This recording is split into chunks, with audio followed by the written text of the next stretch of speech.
Bon matin tout le monde. Ben, on est lundi matin, hein, fait que pas maquillé, en t-shirt blanc, un peu fripé. J'avais envie de vous parler d'une expérience que je mène depuis, mon Dieu, depuis 11 mois déjà.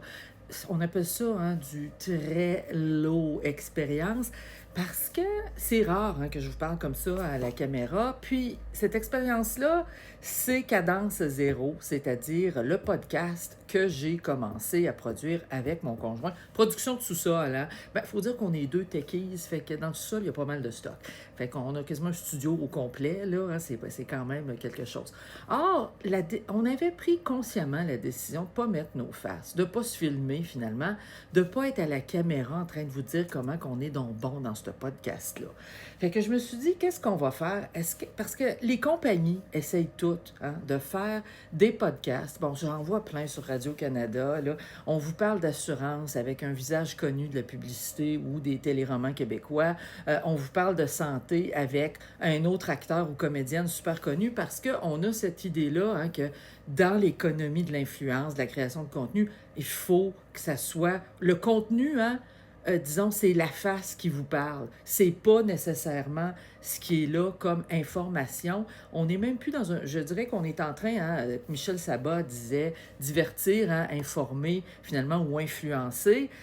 On est vraiment plus dans, je dirais, divertir pour essayer de passer un petit peu d'informations des fois. Et ça, c'est la chose, moi, qui me dérangeait. Fait qu'on s'est lancé dans des sujets denses, dans Cadence Zéro, en se disant « addevienne que pourra », comme on dit. Hein, si ça marche pas, ça marche pas. Mais nous, on aura parlé de choses qu'on considérait importantes. Ben écoutez, après 11 mois, ce que je constate, notre dernier épisode, sans presque aucune promotion, a 329 visionnements. Je peux vous dire que je vais en voir des podcasts, hein, des podcasts qui sont diffusés par exemple, justement YouTube, principalement, avec des faces, etc. Puis des fois, les gens ont peine à aller chercher 100 visionnements. Fait que je me dis, c'est quand même pas si pire. Pourquoi qu'on a ça? Parce que les sujets un peu nerd qu'on aborde rejoignent une communauté qui cherche ce genre de contenu-là. Alors, le dernier, hein, c'était les contenus à l'ère de la dictature des formats. Puis, on se lançait. Hein. Nous autres, on est du genre à se lancer à parler de doom scrolling, à parler même hein, justement de philosophie. Notre premier épisode, aussi fou que ça puisse paraître, portait sur l'anthologie. Hein, comme hanté, là, H-A-N-T-O-L-O-J-E.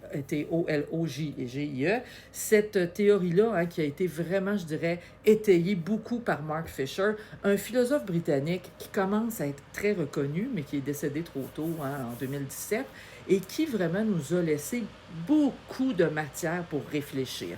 Or, Anthologie, la nostalgie des futurs non avérés, à ce moment-là, avait eu 440 visionnements.